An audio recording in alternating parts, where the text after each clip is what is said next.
Welcome to our exclusive coverage of the Arabian Travel Market 2025. Today we have the pleasure of speaking with Miss Marloes, the visionary CEO of Kerten Hospitality, renowned for redefining lifestyle in hospitality through innovation and sustainability. Welcome, Marloes. Thank you very much. So, how's the third day going for you? Fantastic. It's bigger than we know it. There's more people than we know, and the quality of people is quite incredible. Amazing. So, let's jump in right away to the questions. I know we have quite a long day ahead of us. Marloes, ATM 2025 emphasizes developing tomorrow in tourism through enhanced connectivity. Now, how does Curtin Hospitality's presence here align with that theme, and what are your objectives for this event?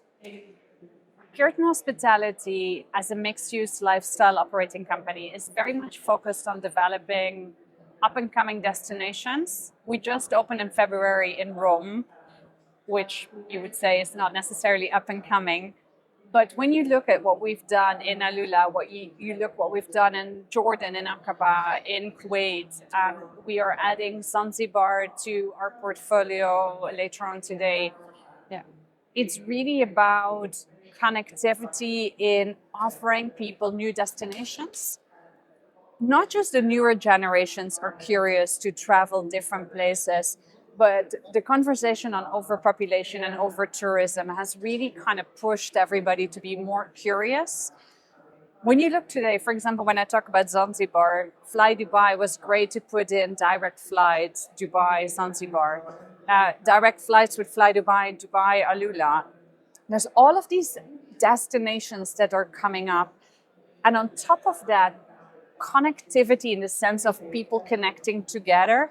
And this is what's been really important to us, is when we develop the projects, they're just not just hotels, branded residences or service apartments that are looking good or looking cute or are creative. What's really important that we bring together the neighborhood, we bring together the community, we understand what the vision of the tourism bodies in those destinations are, so we align our activity.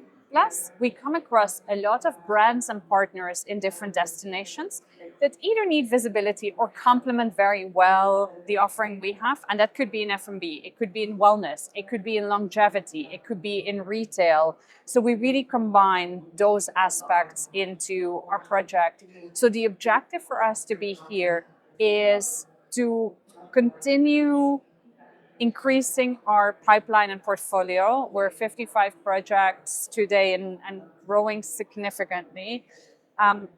We build a company to scale, and we can see today by the success of the numbers and the pace with which we're opening without increasing the team significantly. The numbers we're driving for the owners, but also the destinations, that it's working. So growth of pipeline is really a key focus. At the same time, because we have some of our projects here, we are marketing and putting on the map those projects to ensure that we fill them. And then there's the third layer, which is always the important factor, is the Minister of Tourism of Zanzibar arrived just for the project. We have the Ministry of Tourism of Saudi here representing and working with us on facilitating new projects. We have the entire team from Alula here. And so there's many more government bodies.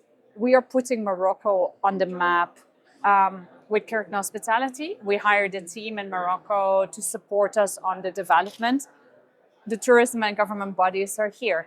So to your point of connection and connectivity, it's two ways. It's on a literal transportation level, but it's also on a human level for growth, benefiting everybody.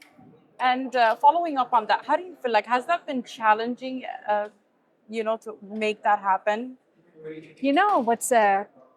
I'd say if you believe in it enough, it's challenging because it takes a lot of time, right? So sleep is somewhere in between.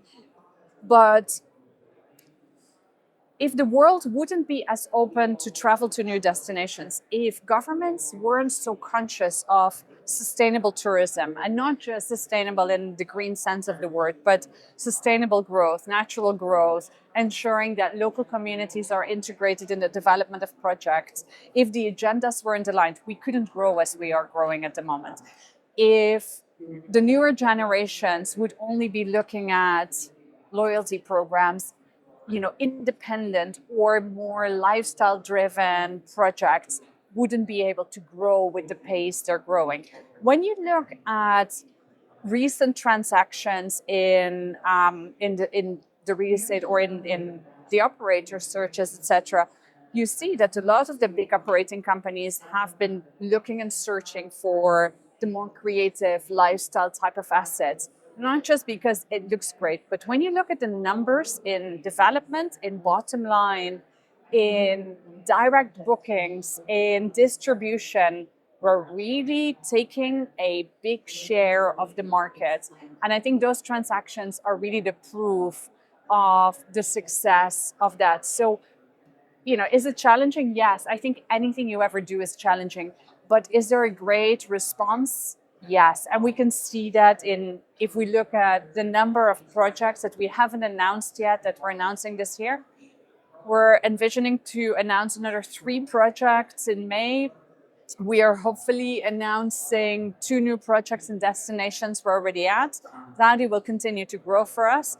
And because of the opening now of Cloud 7 in Rome, as another addition in the Italian market, we continue to grow Europe really strongly, adding Morocco. And from there, we formed a JV with an architecture and interior design firm in Milano. So we added another layer to what Kerten Hospitality offers, which is non-hospitality brands going into branded resi and branded hotels. And I think we have, as Kerten Hospitality, a skill set to create bespoke because we're so focused on the guest experience.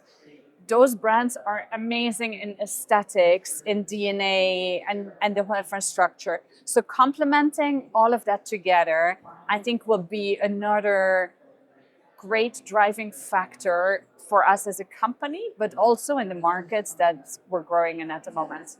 Amazing. Now, I could really tell, mashallah, you have a very strong leadership personality. So my question is, since you are a very strong advocate for female leadership in the industry, what initiatives has Kerten Hospitality undertaken to empower women, and how do you envision the role of women evolving in hospitality? So today, 70% of our team are women. The majority in the executive team are women. And it was never an ESG business plan to say, let's just hold the flag and, go from there. I think what I've been really strong advocate of is we don't need women for the sake of women, but we need somebody really qualified to do a job. And we found incredible women in the team. And, if I talk about the person who is heading up special projects, who came from a consultancy background into the operations background, hired to ensure that we process mapped all of our bespoke experiences, allowing us to grow. If I look at the person heading up business development in Italy, who was fresh off university, taking on a full country, I think if you look at Maria, who is heading up all of our operations and all of our assets in Saudi Arabia, and I can go on probably about every single one of them, but they're incredible at their roles. And what we've done, and I think women together are probably a bit more receptive or responsive to this, is we're perfectionists, right? And we always would love to do it the best, and continue thriving. As somebody that sometimes it just needs to be nurtured by care, attention, kind of calming down the situation, or a great push to set out where to go. And for a lot of young women, it's just about, are you ready to take responsibility? Are you ready to jump in? And if you are, we're here to nurture that, and not in the sense of everything is fine. And no, you want to take it on, take it on. And I think that has really allowed us to grow so many women from within. And I think also in the industry, we've become, as women, so much better in supporting each other and celebrating each other. And I think this is something that, the collaboration, the celebration, the support, and everything else is really something that, we thrive on, we want to, and we really believe will get more women into the industry. Amazing. Now, looking ahead, what trends do you foresee shaping the future of hospitality landscape? And how is Kerten Hospitality preparing to stay ahead of that curve?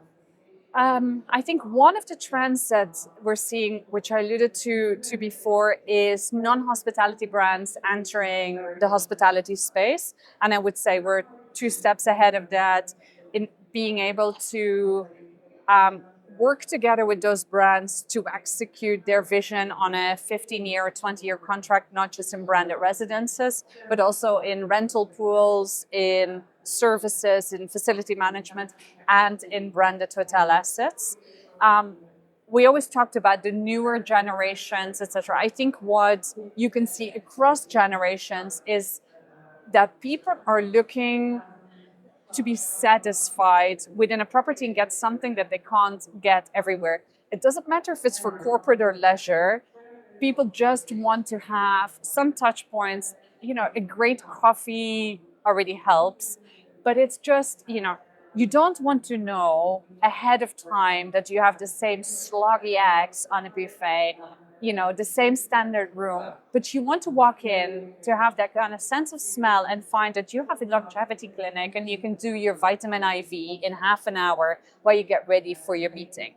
The art integration, and people are talking about it a lot, but art integration, when we did the property in Rome, the art curator was employee number one. Now, you can call us crazy, but in a place like Rome, where the landscape is competitive as it is, how do you create a true connection to the local community?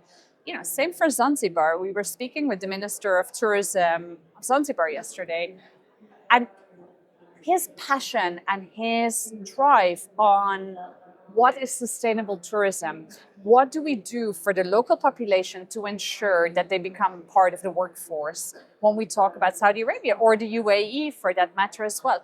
How can we ensure local workforce into the property? How can we ensure that local suppliers can become a supplier in the portfolio? And these things are easier said than done. But the consumer, and not just the guest, but even owners, developers, are looking for something bespoke, but something to leave legacy to the generations after. It's not just generational to say people are just looking for experiences, because they're not just looking to go to the concierge and get, a walk here they're really looking to speak to people. And, with the development of AI, the development of online platforms, more visibility, these things will just become part of our day to day. And I think what people are looking for is, how do we integrate that as an industry? How do we embrace that? And how can they pick and choose? And that's also why we've always said, we have the brand The House and Cloud7. We're launching another brand, but those two key brands, we can have them urban, we can have them resort, and have them big and small. They can be branded resi, service apartment, hotel. We've grown that way. And, to come to the trend piece, you can see how people are looking for an essence. They're looking for, something new, something to be curious about. So it's all about executing bespoke products with the ability to scale and deliver, an amazing experience and stay for a guest that is living or short stay, as well as for the owners. Amazing. Thank you so much, Marloes. Thank you. I had such a great sit down with you. Thank you very much. Thank you for having me. Thank you.